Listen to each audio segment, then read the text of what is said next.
નમસ્કાર મિત્રો, આજના વિડીયોમાં હું તમને ગુજરાતની એવી 10 જગ્યાઓની વાત કરીશ જ્યાં તમારે ફરવા એકવાર જરૂર આવવું જોઈએ. અને આ જગ્યાઓમાં ઘણી જગ્યા એ ધાર્મિક સ્થળો છે જ્યાં મંદિરો આવેલા છે અને અમુક જગ્યા અહીંયા આ ટુરિસ્ટ પ્લેસો પણ છે જ્યાં પણ તમે અહીંયા ફરવા આવી શકશો. ને આ બધી જગ્યા એ ગુજરાતના અલગ અલગ જગ્યાએ અહીંયા સ્થિત છે. એટલે આજના વિડીયોમાં હું તમને આ બધી જગ્યાઓની સંપૂર્ણ માહિતી આપીશ. આ બધી જગ્યાએ આપણે કેવી રીતે પહોંચીશું, નજીકનું એરપોર્ટ, રેલવે સ્ટેશન કયું રહેશે અને અહીંયા આપણે કઈ કઈ જગ્યાએ ફરવું જોઈએ અને આપણે અહીંયા કયા મંથમાં આવવું જોઈએ એ પણ જાણીશું. એટલે આજનો અમારો આ વિડીયો તમારા માટે ઘણો ઇન્ફોર્મેટિવ રહેવાનો છે. એટલે અમારો આ વિડીયો તમે શરૂથી લઈને એન્ડ સુધી એકવાર જરૂર જોજો. અને વિડીયો પૂરો જોયા પછી જો તમારે કોઈ પ્રશ્ન હોય તો નીચે મને કોમેન્ટ બોક્સમાં એકવાર જરૂરથી પૂછજો. હું એનો આન્સર તમને જરૂરથી આપીશ. એટલે હું તમારી સાથે અમિત ગુજરાતી. અને વાત કરું આ જગ્યામાં તો જે જગ્યા 10મા નંબર ઉપર છે એ છે અંબાજી મંદિર. અને આ અંબાજી મંદિર એ ગુજરાતના એવા બનાસકાંઠા જિલ્લામાં જ આવેલું છે. અને જો તમારે અંબાજી મંદિર ફરવા આવવું હોય તો એનું એ નજીકનું રેલવે સ્ટેશન એ આબુ રોડ રહેતું હોય છે. અને આ આબુ રોડ થી આ અંબાજીનું મંદિર એ માત્ર 20 કિલોમીટરના અંતરમાં જ આવેલું છે. તમે આરામથી આબુ રોડ થી ટેક્સીમાં કે બસમાં સફર કરીને આરામથી અંબાજી મંદિર આવી શકશો.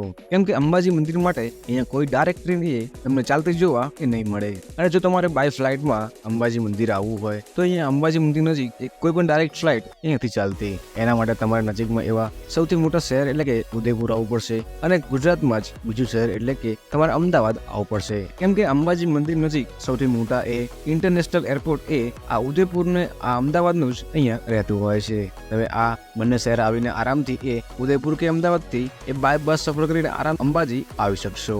ને વાત કરું આપણે અંબાજીમાં અહીંયા કઈ કઈ જગ્યાએ ફરવું જોઈએ તો અંબાજીમાં અહીંયા અંબાજી માતાનું મંદિર, Kailash hill, sunset point, Kamakshi મંદિર, કોટેશ્વર મંદિર, માન સરોવર, બાલારામ અંબાજી વન્યજીવ અભયારણ્ય, માંગલ્ય વન જેવી આ બધી જગ્યા તમે અહીંયા અંબાજીમાં ફરી શકશો. અને આ બધી જગ્યા એ અંબાજી મંદિરની એ નજીકમાં અંતરોમાં જ આવેલી છે.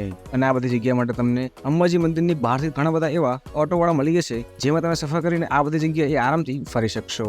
એમ તો તમે અંબાજી મંદિર વર્ષમાં ક્યારે પણ અહીંયા દર્શન કરવા આવી શકો છો. કેમ કે અહીંયા અંબાજી મંદિર એ ભક્તો માટે એ 12 માસ અહીંયા ખુલ્લું રહેતું હોય છે. પરંતુ વાત કરું સૌથી બેસ્ટ મંથની તો એ તમારો અહીંયા ઓક્ટોબર થી એ ફેબ્રુઆરી સુધીમાં જ રહેતો હોય છે. કેમ કે શિયાળામાં તમને અહીંયા આ દર્શન કરવામાં ભીડમાં અને કોઈ પ્રકારની તકલીફ પણ જોવા નહીં મળે. અને જો તમારે અંબાજીમાં સારી ધર્મશાળામાં કે હોટલ્સમાં રોકાવું હોય તો એનું લિસ્ટ હું નીચે ડિસ્ક્રિપ્શનમાં આપી દઈશ, તમે ત્યાંથી પણ જોઈ શકો છો. કેમ કે જો હું આ વિડીયોમાં આ બધી જ ધર્મશાળાની વાત કરીશ તો આ વિડીયો એ પુષ્કળ લાંબો બની જશે.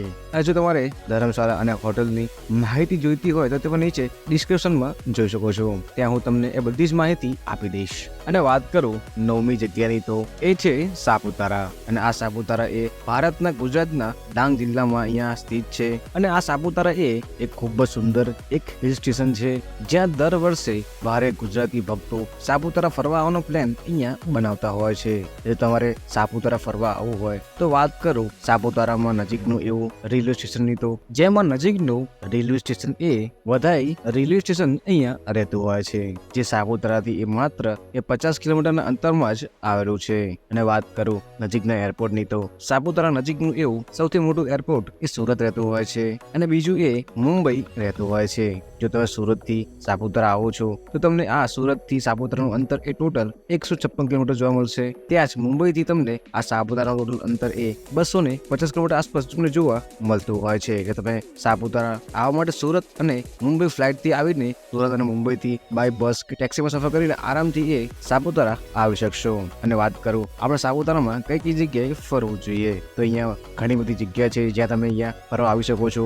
જેમ કે સાપુતારા તળાવ, સનસેટ પોઈન્ટ, સાપુતારા આદિજાતિ સંગ્રહાલય, ગીરા ધોધ, town view point, sunrise point, table point, Nageshwar Mahadev મંદિર, લેક ગાર્ડન, પાંડવ ગુફા, ટેપ ગાર્ડન, આદગઢ કિલ્લો, વાસંદા નેશનલ પાર્ક, ઇકો પોઈન્ટ જેવી આ બધી જગ્યાએ તમે અહીંયા આ સાપુતારામાં ફરી શકો છો. અને સાપુતારામાં ફરવાલાયક જગ્યાઓની હું વધારાની માહિતી નીચે ડિસ્ક્રિપ્શનમાં આપી દઈશ, તમે ત્યાંથી પણ જોઈ શકશો.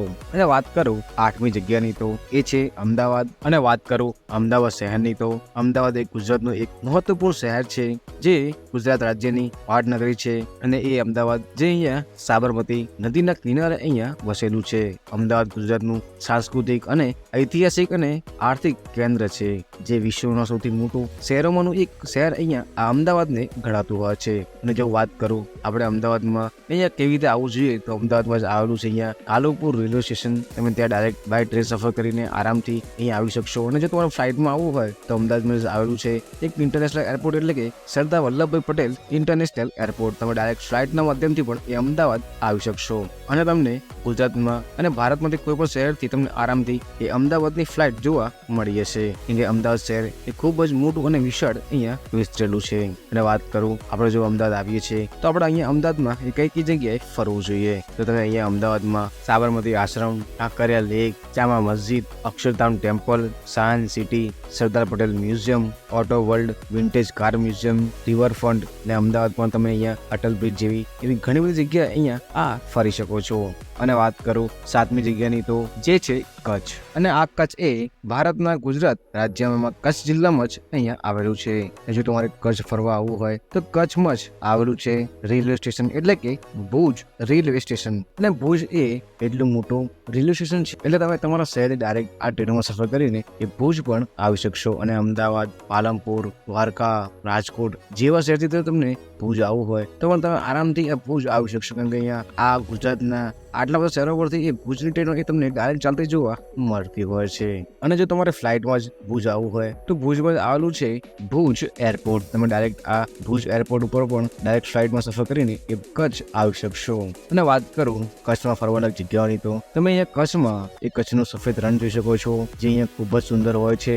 બીજું માંડવી બીચ, કચ્છ રણ, વન્ય જીવન અભયારણ્ય, ભુજિયો કિલ્લો, કચ્છ મ્યુઝિયમ, આયના મહેલ, હમીરસર તળાવ, શ્રી સ્વામિનારાયણ મંદિર, કાળો ડુંગર જેવી બધી જગ્યાએ તમે અહીંયા આ કચ્છમાં ફરી શકો છો. અને કચ્છમાં જ આવેલું છે માતાનો મઠ, એટલે કે આશાપુરી માતાનું આ મંદિર. અને આ આશાપુરી માતાનું મંદિર એ કચ્છ જિલ્લાના એવા ભુજ શહેરથી ટોટલ 15 કિલોમીટર દૂર અહીંયા આવેલું છે. અને આ મંદિર એ આશાપુરા માતાને સમર્પિત છે. અને વાત કરું આપણે આ કચ્છ ક્યારે આવવું જોઈએ, તો તમે અહીંયા કચ્છ એ જુલાઈથી લઈને એ માર્ચ સુધી અહીંયા તમે ક્યારે પણ એક કચ્છ ફરવા જવાનું પ્લાન બનાવી શકો છો. પરંતુ કચ્છમાં અહીંયા ઉજવાતો આ રણોત્સવ જે અહીંયા નવેમ્બર થી લઈને એ ફેબ્રુઆરી સુધીમાં જ યોજાતો હોય છે. ત્યારે આ કચ્છની મુલાકાત લેવાનો એ ઉત્તમ સમય અહીંયા રહેતો હોય છે. જો તમે કચ્છ આવો છો તો તમે અહીંયા નવેમ્બર થી લઈને એ ફેબ્રુઆરી સુધીમાં આવવાનો પ્લાન બનાવવો જોઈએ, જેથી તમે અહીંયા કચ્છમાં ઉજવાતા એવો આ રણોત્સવનો તમે આનંદ પણ અહીંયા માણી શકો. અને છઠ્ઠી જગ્યા પર છે એ છે સ્ટેચ્યુ ઓફ યુનિટી. જો તમે સ્ટેચ્યુ ઓફ યુનિટી ફરવાનો પ્લાન બનાવો છો તો ગુજરાતમાં આ સ્ટેચ્યુ ઓફ યુનિટી એ સૌથી બેસ્ટ અહીંયા ફરવાલાયક સ્થળ રહેતી હોય છે. અહીંયા લાખો ભક્તો એ આ સ્ટેચ્યુ ઓફ યુનિટીની મુલાકાતે આવી ચૂક્યા છે. જો તમારે સ્ટેચ્યુ ઓફ યુનિટી ટ્રેનમાં આવવું હોય તો તમને અમુક શહેરો તમને આ statue of unity A direct train ચાલતી જોવા મળતી હોય છે. એટલે કે સ્ટેચ્યુ ઓફ યુનિટી નજીક આવેલા આ રેલવે સ્ટેશન એટલે કે એકતાનગર રેલવે સ્ટેશન તમારે અહીંયા આવવાનું રહેતું હોય છે. જો તમે અમદાવાદ, નડિયાદ, આણંદ, વડોદરા જેવા શહેરથી જો તમે આ સ્ટેચ્યુ ઓફ યુનિટી આવો છો, તમને આ બધા શહેરો પરથી એ ડાયરેક્ટ આ ટ્રેન ચાલતી જોવા મળતી હોય છે. અમુક ટ્રેનો તમને એ મુંબઈથી પણ ચાલતી જોવા મળે છે એકતાનગર રેલવે સ્ટેશન માટેની. કે તમે આ ટ્રેનમાં સફર કરીને આરામથી અહીંયા આવી શકો છો. અને જો તમારા શહેરથી ડાયરેક્ટ આ કેવડિયાની ટ્રેન ના હોય તો તમે નજીકના એવા સૌથી મોટા આ રેલવે સ્ટેશન એટલે કે અહીંયા વડોદરા આવી શકો છો. અને વડોદરાથી તમે બાય બસમાં સફર કરીને કે ટ્રેનમાં સફર કરીને આરામથી એ એકતાનગર આવી જાઓ. અને એકતાનગરથી તમે આખું આ સ્ટેચ્યુ ઓફ યુનિટી આરામથી અહીંયા ફરી શકો છો.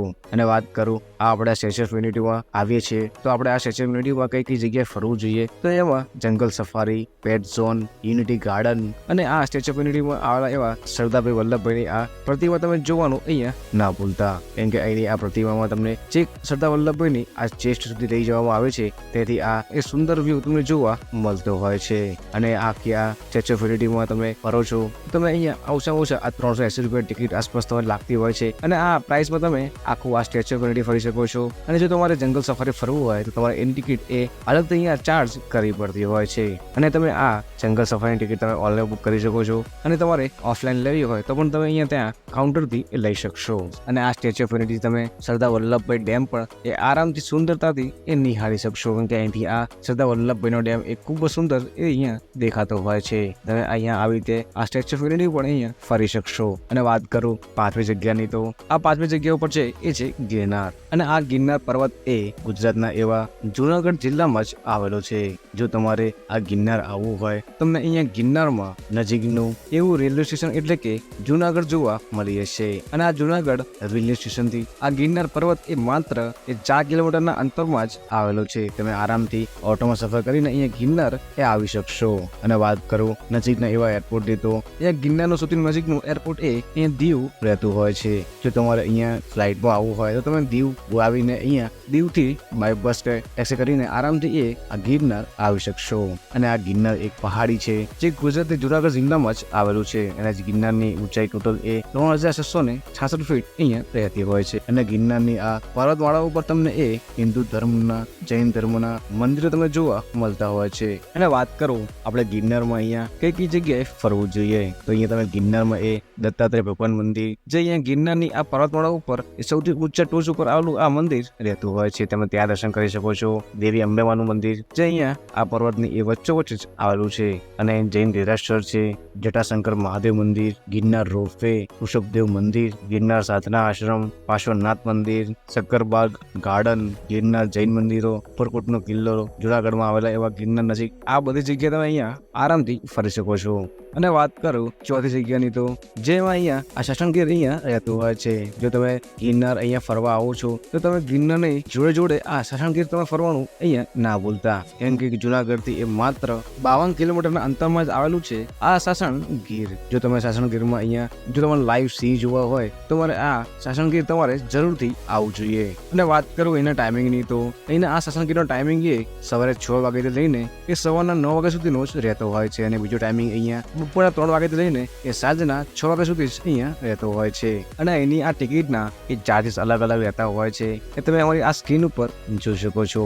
અને એની આ પ્રાઇસની વધારાની માહિતી હું નીચે ડિસ્ક્રિપ્શનમાં આપી દઈશ, તમે ત્યાંથી પણ જોઈ શકો છો. કેમ કે જો હું તમને આ બધી પ્રાઇસ કહેવા બેસીશ તો આ વિડીયો એ વધારે લાંબ થઈ જશે. અને જો તમારે આ સાસણગીર આવવું હોય તો એનું નજીકનું એ રેલવે સ્ટેશન એ જુનાગઢ રહેતું હોય છે. અને નજીકનું એ એરપોર્ટ એ દીવ જ અહીંયા રહેતું હોય છે. તમે દીવથી અને જુનાગઢથી તમે આરામથી આ ટેક્સી કે બસમાં સફર કરીને એ સાસણગીર આવી શકશો. અને વાત કરું સાસણગીરમાં આપણે અહીંયા કઈ કઈ જગ્યાએ ફરવું જોઈએ, વાત કરું આ સ્થળોની તો જેમાં સાસણગીર નેશનલ પાર્ક ફરવું જોઈએ. જેવી આ નજીકમાં આવેલી બધી જગ્યાએ તમારે અહીંયા ફરવા જવું જોઈએ. અને જો તમે બુધવારે આ સાસણગીર આવો છો તો આ સાસણગીર એ બુધવાર અહીંયા એ ક્લોઝ રહેતું હોય છે. અને વાત કરું ત્રીજી એવી ગુજરાતમાં ફરવાલાયક જગ્યાની તો જે છે દીવ.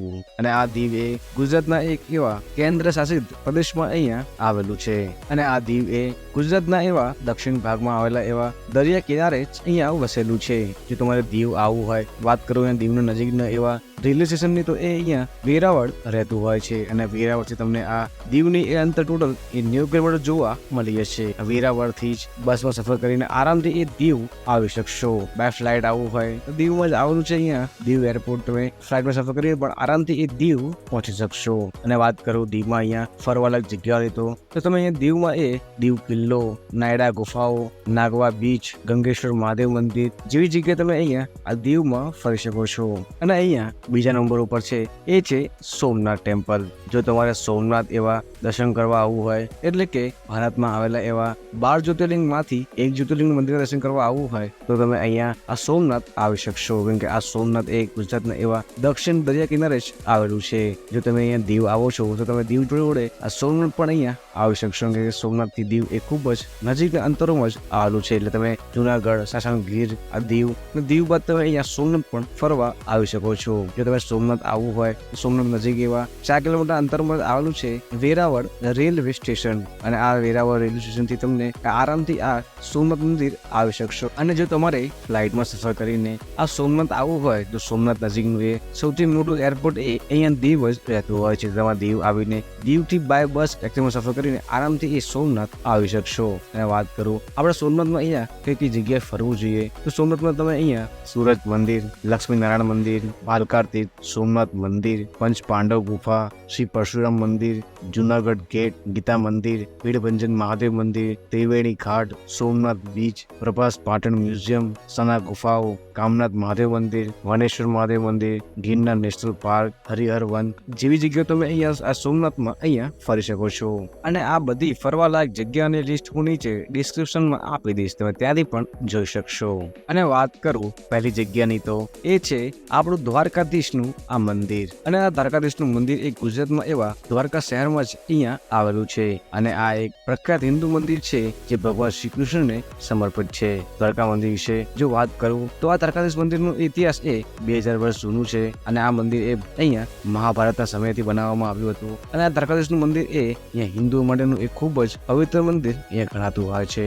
અને દ્વારકા આવવા માટે તમારે અહીંયા દ્વારકામાં જ આવેલું છે દ્વારકા રેલવે સ્ટેશન, ત્યાં તમે આ ટ્રેનમાં સફર કરીને આરામથી એ દ્વારકા આવી શકશો. જો તમે ટ્રેનમાં સફર કરીને દ્વારકા આવો છો તો દ્વારકાથી આ દ્વારકાધીશનું આ રેલવે સ્ટેશન એ ટોટલ 4 કિલોમીટરના અંતર ઉપર જ આવેલું છે. તમે આરામથી ઓટોમાં સફર કરીને એ દ્વારકાધીશના મંદિર નજીક આવી શકશો. અને જો તમારે દ્વારકામાં ટ્રેનમાં જ આવવું હોય, પરંતુ અહીંયા તમને દ્વારકામાં એ ભારતની ગુજરાતની સૌથી ફાસ્ટ ટ્રેન એટલે કે આ વંદે ભારત ટ્રેન તમને ચાલતી જોવા મળતી હોય છે. અને આ ટ્રેન ગુજરાતના એવા અમદાવાદથી ચાલે છે એ તમને અહીંયા દ્વારકા પહોંચાડતી હોય છે. જો તમારે એમાં સફર કરવું હોય તો પણ તમે સફર કરીને આરામથી દ્વારકા આવી શકશો. અને જો તમે બાય ફ્લાઇટ આવવું હોય તો દ્વારકા નજીકનું એરપોર્ટ એ અહીંયા તમને રાજકોટ જોવા મળતું હોય છે. તમે બાય ફ્લાઇટ એ રાજકોટ આવીને રાજકોટથી ટ્રેનમાં કે બસમાં સફર કરીને આરામથી એ દ્વારકા આવી શકશો. ને વાત કરું આપણે દ્વારકામાં અહીંયા મંદિર જોડે કઈ કઈ જગ્યા એ બીજી અહીંયા ફરવી જોઈએ, તો જેમાં અહીંયા સુદામા સેતુ, ભડકેશ્વર મહાદેવ, શિવરાજપુર બીચ, બેટ દ્વારકા,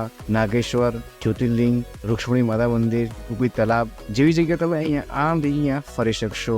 અને આ બધી જગ્યા એ દ્વારકાના મેન મંદિરથી એ માત્ર 10 કે 12 કિલોમીટર અંતર ઉપર જ આવેલું છે. તમે આરામથી આ બધી જગ્યાઓ પણ તમે અહીંયા ફરવા જઈ શકશો. અને આ હતી ગુજરાતની સૌથી બેસ્ટ એ ફેમસ ટોપ 10 જગ્યાઓ જ્યાં તમે અહીંયા એકવાર ફરવા જવાનો પ્લાન જરૂરથી બનાવજો. એ પણ તમે તમારા મિત્ર અને ફેમિલી જોડે તમે આરામથી અહીંયા આ બધી જગ્યાઓ પર એ ફરવા આવી શકો છો. અને આ બધી જગ્યાઓની વધારાની માહિતી જોઈતી હોય તો હું નીચે ડિસ્ક્રિપ્શનમાં આપી દઈશ, તમે ત્યાંથી જોઈ શકો છો. અને જે તમારા બીજો કોઈ પ્રશ્ન હોય તો મને કોમેન્ટોમાં પૂછી શકો છો, હું એનો આન્સર તમને જરૂરથી આપીશ. અને મળીએ આવા નવા વિડીયોમાં. જય શ્રી કૃષ્ણ મિત્રો.